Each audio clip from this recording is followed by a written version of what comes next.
Hello, everyone, and welcome back to another episode of the Parallel League podcast. This week, Mookah and I are joined by Veen. The last episode with Veen went super well. I know a lot of the listeners really loved it, so we're really excited to have him back on the show. We're just going to go over some quick news real quick before we get stuck into this episode, which is going to be largely about the patch that is going live. And we're getting this episode out early so that the players have as much time as they possibly can to work on their decks for the second half of the major. So the majors, Swiss rounds just took place this past weekend, and we want to give a massive congrats to Hylas, DRD, Shogo, Very Fat Cat, Mystery, D Money, Bullbent, Manos, and Joe Be Sad for making the top 8. Mookah, I know, is probably pretty happy to see 3 Exile players make the top 8, so congratulations to them. That's an And impressive feat. it's pretty impressive, right? I mean, they're absolutely crushing it. And if you want to tune in, which of course most of you will be doing so, it'll be December 14th and 15th, starting at 3 p.m. UTC on Saturday, and Sunday will be the top 4, starting at 4 p.m. UTC.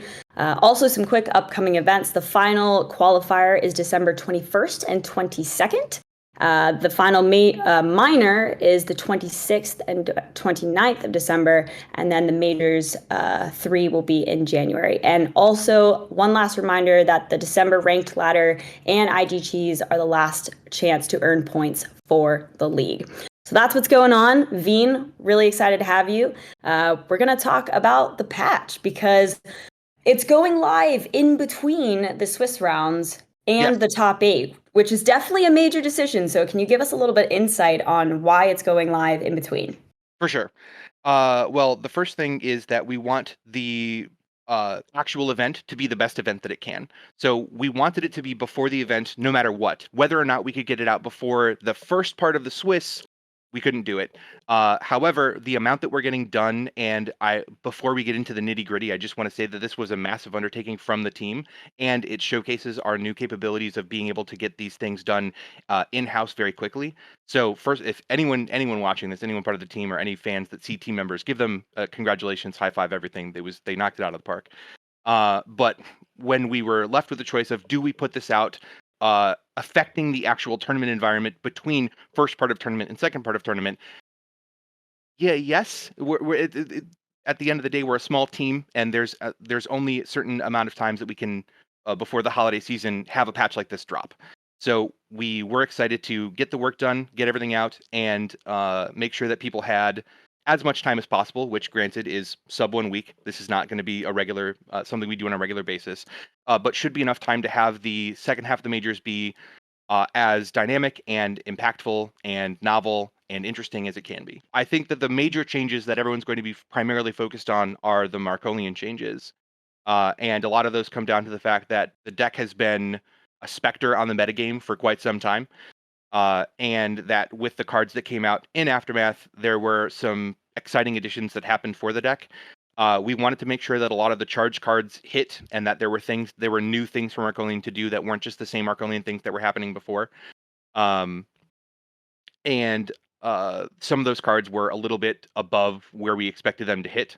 The most egregious of them was Combat Heuristics Extrapolator, and we wanted Yeah. that card to be like very exciting. We wanted it to be a vehicle for ADHQ. We wanted it to be a new 3-drop for the unit deck. We wanted it to be something that was a hybrid between the unit deck and the burn deck, because it affects units and vehicles as well as effects and other things that you can do with your energy.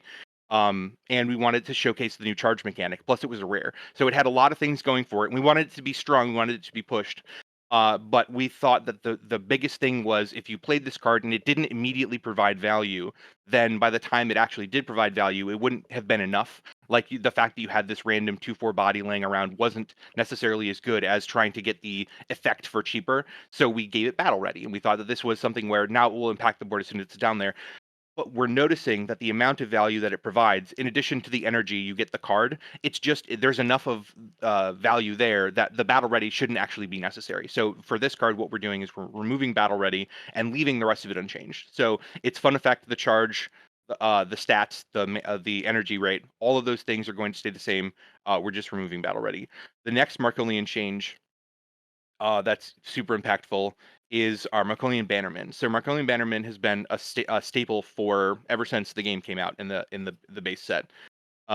And what we're doing with Markolian Bannerman is just changing it to trigger exclusively the first time an event is played on each turn.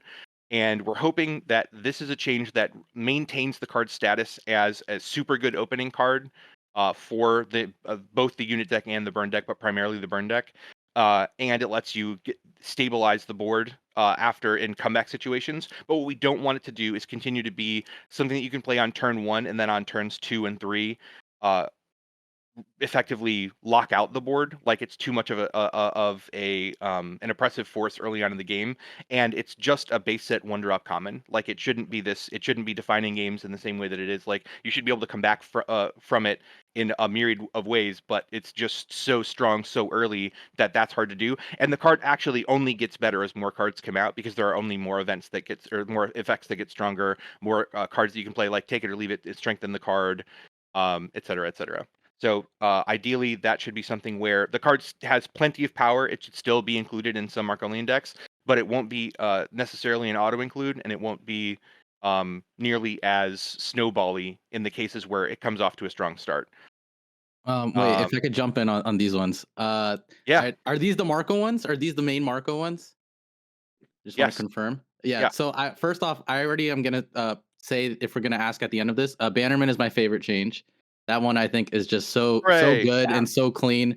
I mean, Bannerman's always been the 1-drop scaler out of all the parallels. That's always been kind of crazy and extremely snowbally. Even in Aftermath, like it got amplified with the take it or leave it, right? You could just slam Bannerman, like throw like a couple take it or leave it's, and then suddenly you can't scale it. Cards like Black Market Fixer aren't really that much played anymore, because yes, it's an answer and you can argue it's an answer, but the value that you lose playing that card nowadays, with like how, I don't know, power creep has kind of settled in with Parallel at the moment, it makes it kind of tough to play some of these answer cards. So just like making Bannerman feel a little more fair, I think is really good. I wanted to also ask about combat heuristics. Yeah. I feel like I think this is a great first step, and I think a lot of people will be really happy to hear that it doesn't have battle The ready. first step. It needs Yeah. more nurturing, but we'll take Maybe this as you the never first know. step. Yeah. We've seen revisits with like Yeah, we Scipius and have. We stuff, you have. know? Yeah. Yeah. Yeah. Fair. I get, and this is kind of like leads to my follow-up. I feel like Marco is always going to excel when it has a 3-cost vehicle that's really good, because of Crimson Fleet Machinist. And we've seen this like since Alpha with Yeah. like Longbow Personnel Carrier into oh my god, what's the one that just got nerfed? The LSC. LSC. And now we have it with combat heuristics. So like, do you think at some point that kind of like tempo will ever be touched or something? Because it feels like every time Marco gets a good 3-cost vehicle, it's like boom, it's like cemented, because Parallel is kind of tempo centric and stuff like that. They're guaranteed a almost perfect curve playing like a 1-drop lineup and then getting into the 3-drop. Sure. I mean, it might be shaken up if there's a better 1-drop for the vehicles deck than Machinist. That's hard to do because it grants Hmm. you a card and some synergy. It might be shaken up if there's a good 2-drop, but otherwise, like that just is a powerful synergy that happens. It's like a Steward of the Grove start, where Hmm. it like there are certain things that are part of openings that are part of how a specific paragon or specific parallel is expected to open. And I think that the 3 slot just is and will continue to be quite important for, because that's kind of the top end of the vehicle build in some sense. Like there's Hmm. the victory and whatever, but like what you're really trying to do is have some very low to the ground engagement. You've got a bunch of 1-drops, a bunch of cheap burn, and a bunch of stuff that you're trying to do to control the board, and then you come out and you capstone it with some very powerful, impactful 3-drop vehicle. Not to say that there's nothing that's more expensive in the deck, but like that's the strategy. And Hmm. so when you're talking about how it's both the capstone for some strategies, but also the starting point for some other strategies in Marco, it just feels like that's a big tempo hit because it's a very important tempo turn. So, like that's not something that I'm looking to inherently change right now, but it's something that might change with cards in the future for sure. Okay. Does that actually answer your question? Yeah, it does. Yeah. Okay. It's a bit of like identity slash, like, it kind of, that's the flavor you get, right? That's kind of what I'm taking away from it. And sure, maybe at some point some of those things may be subject to change as you get more cards or more interactions, but Right. right now it feels how it does because of how the game is currently and It's how a Marco combination works. of intent and what the players are doing with it, and Yeah, both of the yeah. and they're both meshing right now with both. Hmm. That's what the cards are telling you to do, and that's what players are doing with the cards. And so Hmm. it's hard to make that. It's hard to really impact that without a major design shift, and that's not something that I'm focusing on right now. Yeah. My heart wants to give ADHQ the strong vehicles, but not quite let Catherine and let me But they're take not advantage of allowed. them. Well, Yeah, some exactly. unique cards we have that ability. Like what's Catherine's rallying cry for ADHQ? Like what is the card that only ADHQ can play? Right? We just need to wait for it. Yeah, that's Yeah. fair. All right, moving on. Is that for it for the Markolian changes? There are other cards that get played in Marcolian that are being changed, but those are the two that are the most impactful for that deck specifically. Hmm. The other cards we'll talk about in different groups as we hit Yeah. them. Um, the next change that's probably going. This is a card that's certainly in the Marcolian deck, but it's intended to be for all the decks that are playing it. Take it or leave it is going to gain the text that this card can't be banked. And what we're looking for on this card is to preserve the ability for it to create explosive turns, or for you to play things out of sequence and shake up the game. An early demolecularize, an early any AOE early deployment of units, stacking with Bannerman, stacking with things like that. Like all of these things are benefits, but the card should feel like a risk. It should feel like it's costing you a card. But the fact that you can always bank cards in our game means that there's really no downside to playing niche cards that are very situational. And we wanted this card to be more situational than it actually is. We weren't sure how players were going to embrace the card. They're embracing the card in a way that makes it feel like it's squashing creativity and also making games feel more samey than they actually should. And what we want for the card is to have it be a dynamic card that changes the environment instead of making it stagnant. And so we think that this chart change is going to bring that more in line with what the intent was. Yeah, I'm personally like curious for you to expand upon just the decision to add it to the game a little bit more because I feel like coin, in general is it's a thing in card games. It's a little controversial. It can, definitely enable some crazy stuff. So I'm just kind of, if you have anything more to say on including it in the game, I'm just curious. Sure. So it came about because we were thinking about what we could do with kickback, which at the time was called bribe. And bribe was something where the opponent actually had input over the fact of what they would get. But we found that had to change because the opponent would just not let you get whatever you wanted. You're like, I want this thing. The opponent would just say no. So Mm, eventually mhm. we were like, well, what can we give you? And one of the things we really wanted to give was energy. Energy is something that's exciting. Energy is something that can cause different plays to happen across different turns. And it's something where you can build your deck around having energy on turns where they don't expect you to have those things. And we also might end up having the coin as a play draw replacement. And so having the coin Ooh, technology is mm, just helpful. yep. But the idea was we wanted to see if we're adding energy on a kickback card, what does that look like? It turns out that there's no configuration of multiple energy. Like if you give 2 energy, that's bonkers. There's almost nothing you can give as a kickback to have that be fair. And so this started as a kickback card and got caught all the way back down to just give you an energy. So it didn't start as let's add the coin to our game. It started as Sure. what can we do to add energy in a way that's fun for kickback, and then it just kept getting changed down to this. And rather than cut it completely, we thought like this is exciting. People are going to want to play this. Like there are things that you can do with effects that are fun, and there are things that you can do out of sequence. You can rush a Paragon, you can rush a specific combo build. If you can break 10 energy, like it's something where if you need 14 energy or if you need 13 energy to pull a specific combo off, now you have it in a strange way, right? So it was something where we wanted to see what the players could do with it rather than cut it out. But like from the ground up, did we think like our game needs the coin? No, that's not how we got to this card. Got it. Okay, yeah. Pretty fascinating to hear that origin story of it. Thanks. Yeah, I'm also liking. I feel like I'm starting to see a trend, and Veen, correct me if I'm wrong, but it is feeling it feels reminiscent this change of like Miasmancer and LSC, where it's like the cards if it's a universal card and it's just getting splash 3 of everywhere, uh Yeah, just for the health of the game, bring it down a notch and see where that creativity goes. And Miasmancer, that's one of my favorite changes I've seen from the new team when it did come out. and it was really good, and it did make that card like you played it for its ability, not just because of like the Not just stats because and it was everything a body, altogether. right? Yeah. Yeah. And then LSC, and it's fine. It's found I don't think it's really found its footing, but that's more of like where the meta is. It's like when the meta makes that card good, it will be Right. good. But Yep. I've heard it in conversations be considered more and more, which is good because it's kind of like fulfilling the creativity part of it. And even LSC, like there was people that played it in the Swiss part of the majors here. A lot of like shout out YGG, they brought it in like a couple of their decks, and it's kind of nice to see that like it's not like, oh, this card is now not a staple, but hey, maybe there is room for it in other strategies that you may not think of. Right.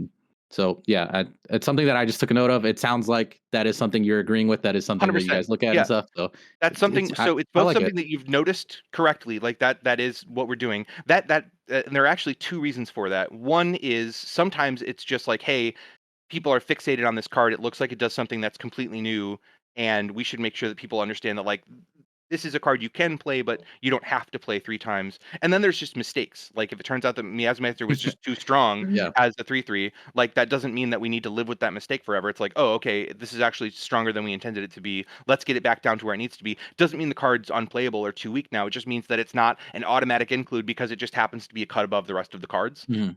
And I'm not going to say that we're above making mistakes here. So it's something where, like, as soon as we see it, it's like let's address it and make sure that it gets back to a play rate that we're happy with.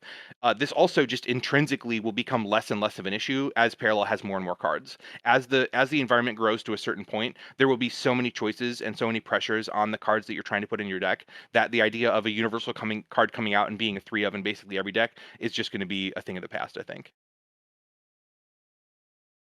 All right. Makes sense. Yeah. Beyond take it or All leave it, right. that brings us to the sort of batch of shroud changes. And the batch of shroud changes, I'm going to include Lord Harf in this because he's part of the Engine Whisperer change. But the main change is to Engine Whisperer. And we're adding to a minimum of 1 to the energy cost reduction clause, where now he says effects you play cost 1 less to a minimum of 1. Um, and this is to prevent the infinite shenanigans that were happening with Pocket Dimension, while also leaving Pocket Dimension available to do Pocket Dimension things. Like the card Pocket Dimension was actually behaving as intended. What it's supposed to do is let you chain effects to good effect to let you get through your deck, have card flow, have card selection at a steep cost of not having the ability to draw otherwise. Now, this seemed like it was quite the powerful engine. It was when people had effectively unlimited energy. And a lot of things look very good and very broken when you have unlimited energy. So we tried having unlimited energy on our effects and letting you go to 0 for a little bit. But now what we're doing is removing that. So Lord Harf is getting the same change where it says effects you play cost 1 less to a minimum of 1, but it's going to stay the same for the opponent. They're just going to increase by 1. But as a result of this change, people are thinking, well, I needed that. I need to play my PSA to my life stipends for free to make sure that I can come back against a board that's got way more units than I have. So what we're doing to try to maintain some of the balance that was from base set is that Life Siphon is getting another clause that says if your enemy has at least 2 more units than you do, this costs 1 less. So now you actually don't need Engine Whisperer to make Life Siphon free in the situations where Life Siphon is going to get you back into the game. So where you're super behind on board and before you needed to be able to play Engine Whisperer plus Life Siphon or Life Siphon, you now have the ability to do that clean of Engine Whisperer. And that still lets us target the really problematic top end of what happens when things go infinite. Yeah, I really like this change because there are certain decks where if you're going crazy, okay, and your opponent is not like able to interact at all, those types of decks are like fun to play, but they feel so bad to play against, and they traditionally are something that like players complain about a ton. So I feel like this was actually a really elegant way to like have sort of the best of both worlds for people who want to play Pocket Dimension. Yeah. Yeah, as a player too, I feel like I want to just let people know because some people might be watching this and be like, "Oh, why didn't you just change pocket dimension, regardless of if it's intended or not?" Because it facilitates this. There was a combo after Aftermath came out that people figured out how to do this with just the infinite energy. On the high end, people were just playing it that you actually don't even need Pocket Dimension to do all the shenanigans. So I think overall, at a certain point, Parallel had to get to this where infinite energy is not Yeah. good because it will cause wacky things to happen every set or something. So We I could think it had either take it and say we're going to weaken these cards now, or we have to say that the effects that we make forever are weaker because they might become free. And so, Mhm. do I preserve this one base set card that's a 1-drop for forever, or do I say actually what I'm going to do is let my effects be strong forever Yeah. and say that there's a minimum now? Uh, Now we're going to keep an eye on Shroud for sure to see if this is something that more cards need the life siphon treatment, or to see if we took too much power away from the parallel in the early game. But that's going to be a quantitative thing that we'll see with the data. Yeah. Also, the surprising note during Swiss, there were a couple players that did decently well. I think Shogo being one of them that did not play any engine whispers and played a more kind of unit centric. Not to say that like this is you guys are all wrong or anything like that, but I think you might see. I was, after hearing that, I may have been one of those people too. If I didn't see this major Swiss that said, I don't know, this might kill everything. Um, but maybe there is something out there like the Swiss and hearing this and with the Swiss in like a fresh in my mind, maybe there is something there that, it's not all hell is loose for Shroud and they can't figure it out. There might be some juice still there.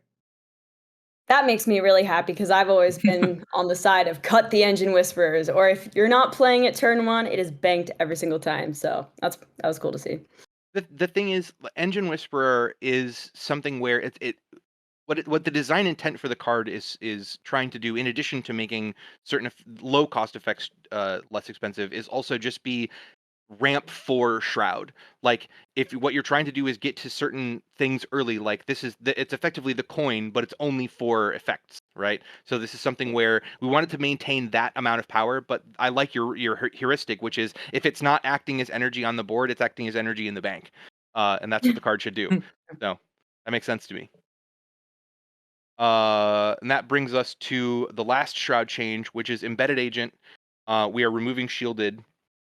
Um, the idea is that this card was supposed to be an earlier answer to Bannerman, and now that we are making the Bannerman change, we can weaken this card. So it does. Life Siphon was not enough to fight Bannerman pre-change, but something that's a 1-drop with evasive plus shielded plus lethal, the ability to say all of the combat damage I deal destroys you, is strong enough to do the thing. And so now, because Bannerman got weaker, we removed shielded to give the unit or the burn deck more answers against, specifically not just Marcolian, but effect-based answers to this card are now way more effective, in addition to just Mercenary Gunslinger. Yeah, that was gonna need to be changed. The card was so good, right? I mean, Yeah. as much as I love Shroud, I feel like bringing the power level down of the agent is super necessary. Yeah. I'm a little sad about that one, but it's okay. It's okay. Yeah. You gave me a lot of good things to be happy for so far, so I will trust better judgment on the agent. I think it makes sense. Had a lot of keywords, did a lot of things. So It did. It was yeah, supposed to be like what does a unit version of effect removal in Shroud look like? And that was an assassin. And it felt very assassiny. But yeah. now it gets to be a little bit weaker because a lot of his targets have become less strong relative to him. Uh the next change we've got that's a big one is Memento of the Fallen. It's a small change, but it should be impactful to how the card behaves in general. Um, the small changes we've added when you do lose 1 health to the when destroyed clause. So it became when upgraded unit is destroyed, you may move this upgrade to another friendly unit instead of wasting it when you do lose 1 health, which means that there's now some cost, even though it's very small, to bouncing and continuing to move Memento of the Fallen. This was primarily to address an infinite combo that came about with Critical Fusion. If you want to cover how that works real quick, Muka, and how this nerf changes that. Okay, so you charge 2, you copy Portable Energy Bay and Memento, and then the tokens that come, you just pass the Critical Fusion, and it will infinitely generate more Portable Energy Bay tokens. while passing the memento and effect and infinite combo. You do like 40 something tokens in one turn, with one being like 30 plus attack. So now, if you do 40 tokens, you have lost 40 life. So the idea is this still lets you do the critical fusion combo a few times. You just can't do it an unlimited number of times. And it also gives you an attack vector for attacking Memento of the Fallen, because it feels like every time you beat Memento of the Fallen, all it does is you actually made it stronger. So instead of doing what I wanted to do, which was remove the unit and start winning the game, I've moved it over here. Now there's something where you can start to see your opponent bleed a little bit as you're killing them. Which um, the decks that normally play this are Cathari and combo, and the big change for Cathari is Naeus Valorous Alpha. We're changing his passive from +1/+1 to +1/+0 if a unit survives combat. So it's becoming passive at the end of your turn. If a friendly unit dealt combat damage and survived, that gains +1/+0. And Naeus has been a bit of a boogeyman at lower ranks and is a highly automatable strategy that often it finds victory or defeat in the first few turns. So what we're doing is aiming at turning some of those early like non-games into actual games and weakening the botted or automated version of the strategy while also buffing all of the early game answers to what Cathari is doing. So the idea is as this it's still powerful but less snowbally is what we're going for. And it's the same thing as Bannerman, where all of these health boosting effects were making it so the early turns of the game were disproportionately important. And even though this is going to change a lot of how the actual games against with and against Naeus feel, they should be more in line with a game of how a game of Parallel should feel, as opposed to feeling like in the first 2 or 3 turns, well, now it's outside of what I can do with PS8, so I might as well that unit's gonna live forever. It's now immortal, and it's Highlander. Okay. I feel like I have to ask a question this for like people that are watching this. If at a certain level of play, Naeus is considered not good because of this change, do you think Yeah. Cathari is stuck in a bubble because they have Asia, which is not a very typically it's not a very typical strategy to rely Issues around? niche. Got it. And Naeus now, maybe let's say it's pegged down in power. You're stuck with Scipius. How do you feel about that? I guess from a design point for a whole parallel, maybe having a lot more, or at least on a player mentality, say, have a lot more focus on one Paragon having to carry the load. It's a tough problem. But I can say that like Kathy was one of the only viable paragons for Marcolian before, and now we're seeing a lot more ADHQ. And I will tell you that in Deception, we're going to see a lot more Lemieux.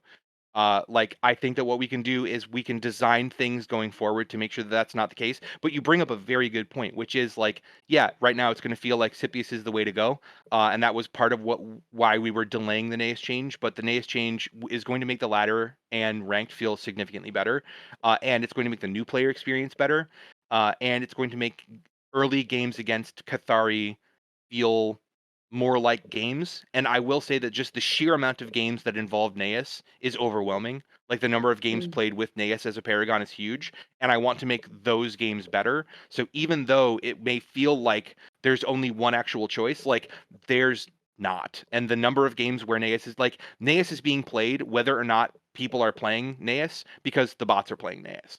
So like Mm. until we can solve the bot issue, it might be that more people are playing Naeus per the numbers based on what I'm seeing, uh, and that all of the human beings are playing Scipius and all the bots are playing Naeus.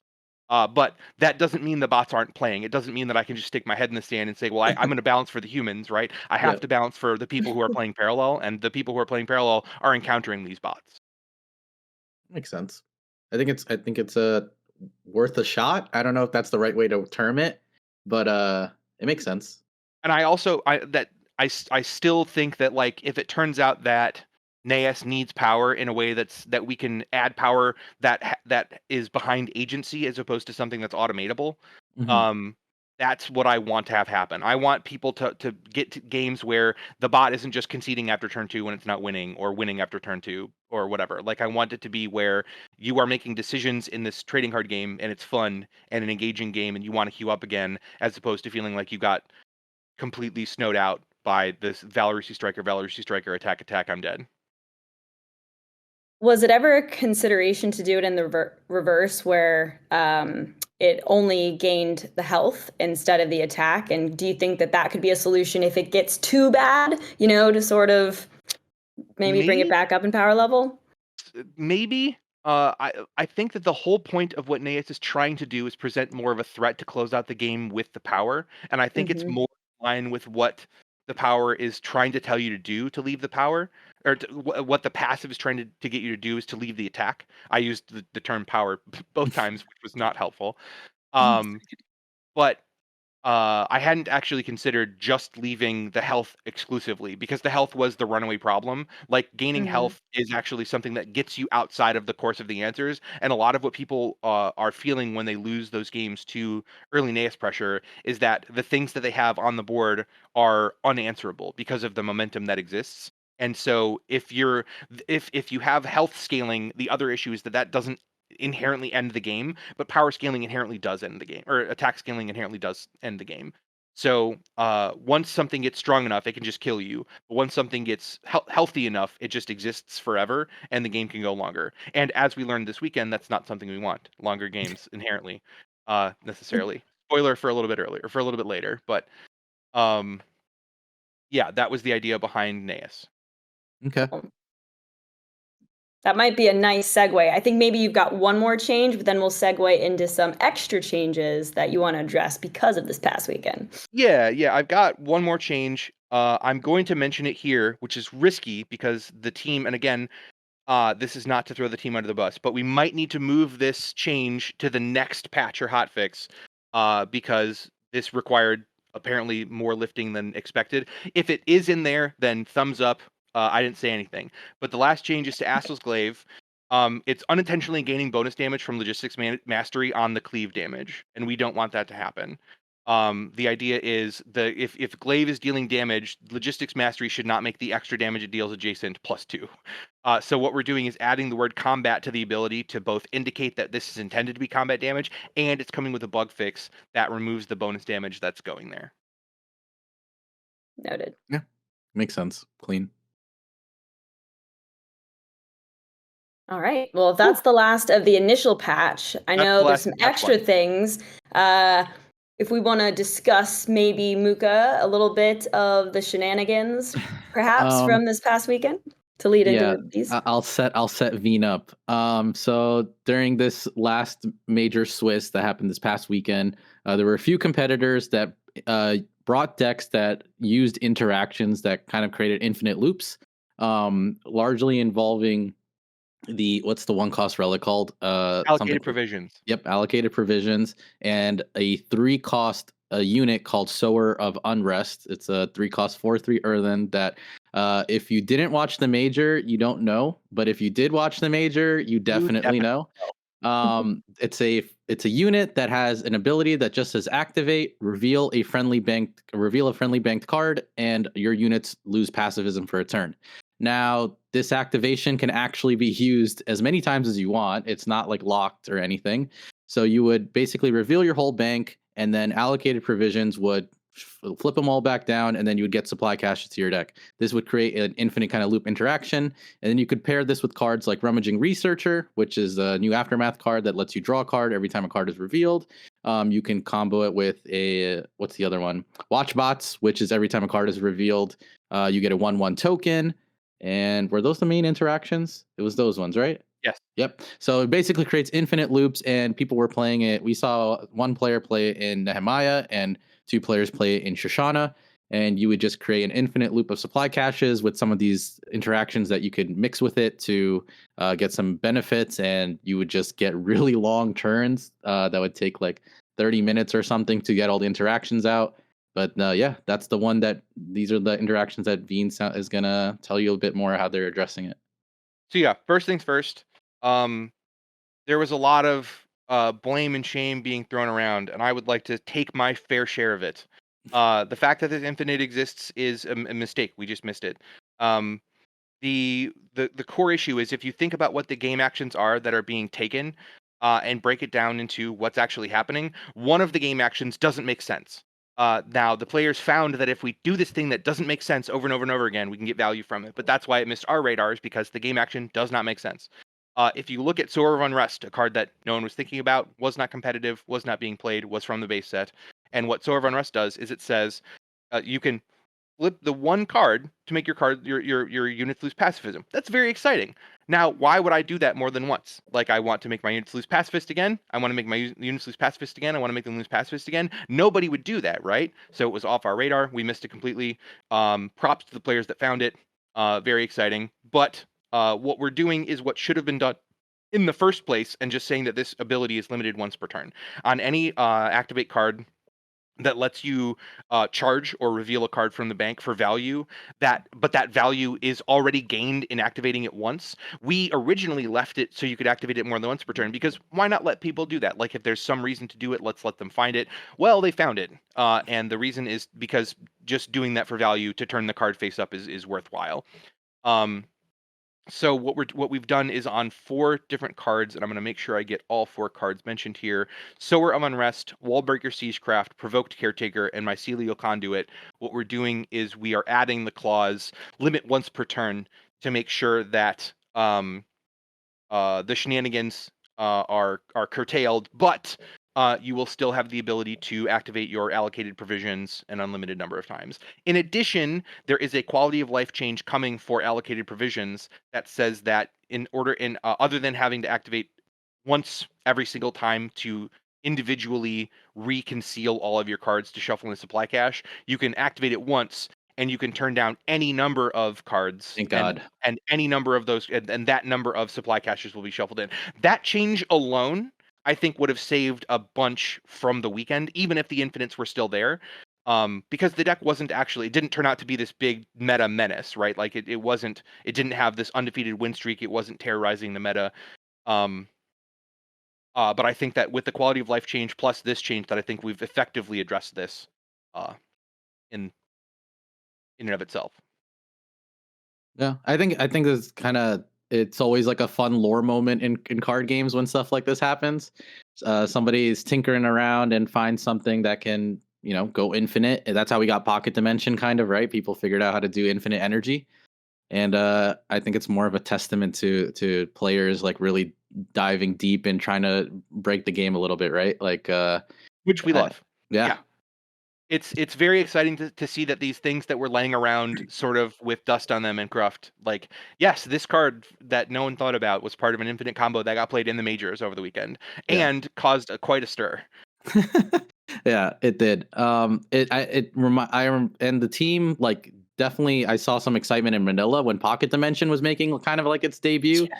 Like, I remember Kalos was like, Mookah, come sit here and explain Pocket Dimension. I'm like going through the whole loop or whatever. And all the theory, and then there's certain interactions where I'm like, I don't know if this is correct, so I'd call someone else over, and Kalos is like, I love how this is like an infinite combo, but I need like 5 people to like explain. And it's like, yeah, because like people sat down and like really deep dived on how to make this work. Like, so there was a lot of thought into like how to make the combo kind of like work flawlessly without like getting a hard stop. Even the version that didn't need Pocket Dimension, some people were joking, calling it like Lambie Dimension, because Lambie was one of the first players that figured it out. Or Pocketless Pocket Dimension is like coming out. Pocketless Pocket is funny. Yeah. And it's like, why don't you change Pocket Dimension? Well, because you'd be surprised, exactly. Actually. Yeah. That one too, like, is like even harder to pull off the combo. Like, you made one mistake and it just ended the whole chain or whatever. So people that were playing on ladder that were like really good at the deck, just playing other decks and just experimenting on ladder, coming up against that, would see players make mistakes and just like the turn ended and be like, okay, now I win the game, because they didn't know how to pilot it successfully. All to say that like there is a lot of deep diving now happening within Parallel as we get new sets, new cards, especially like even battle pass cards that happens every time. Yeah, exactly. To like how can we break this and get an edge? Yep. Look, the truth is, like, the hive mind is going to find things sometimes, and I think it makes for interesting stories, like, lore in Parallel, esports history. So I think it's fine. It's a little unfortunate when these situations come up, like during a major, because it's, such a big one. So maybe like a smaller tournament might be ideal, but you know what? You got to roll with the punches, and it is what it is. Want to throw in a little bit of spice there from Lambie's tweet. To finish it off, he said, "I play to win. To those that understand, I thank you. I'm still human. I believe I'm allowed one drama-inducing post from time to time." And I just thought that was pretty funny, sort of addressing a little bit of the drama from the past weekend. Yeah, it's a moment. Who knows? Maybe a year from now we'll get like top 5 drama moments in Parallels esports history, and this will be on there. Yeah, I Exactly. appreciate the sentiment. If people want to decide to break the tournaments during the minors instead, I would Yeah. take that as a personal favor. I would love that. And the next time you do think about breaking the tournament, I won't tell anybody. Just tell me. I'll get the patch going, and then as soon as you win the money, we'll fix it off. Thank you very much. Veen, I just want to say I really appreciate the humility just in your approach and all of this stuff. Like you guys aren't always going to get everything right? And as long as you have the attitude to make things changes as quickly as possible, like it goes a long way for the community. So I just want to say thank you for your Yeah, attitude thanks. about it all. We're trying too. Y'all, if a dozen of us could figure it out in a couple months, how long would it take for thousands of people to figure it out? It'd be fun for 20 minutes, right? So if For it's something sure. that we can figure out completely, then we're doing something wrong. There's got to be mysteries left for us, and there will be mysteries left for the player base. Absolutely. Wise words. All right, so that concludes all of the changes that will be going into the next patch, correct? There are a ton more changes, just not with the cards. There's a whole bunch of stuff that's happening, quality of life. There's some stuff happening for the client, and there's some other stuff happening that I don't feel qualified to speak on. But there's some Fair. stuff happening that's great, and then there's also big news happening soon. Advances in mobile. I want to keep talking about just more great stuff that the team is doing, but there's only so much to talk about in each podcast. So. That's understandable. Yes, you guys can always check out the blog post and the Discord for the patch notes. Also, any more news about the league, parallelleague.game. That will give you all of the information on the website there. Veen, it seems like you're good to go. Lots of stuff to talk about in future episodes. If there's anything else you want to say on this one, the floor is yours. But if not, I think that we will probably conclude this episode. Thank you guys so much for listening.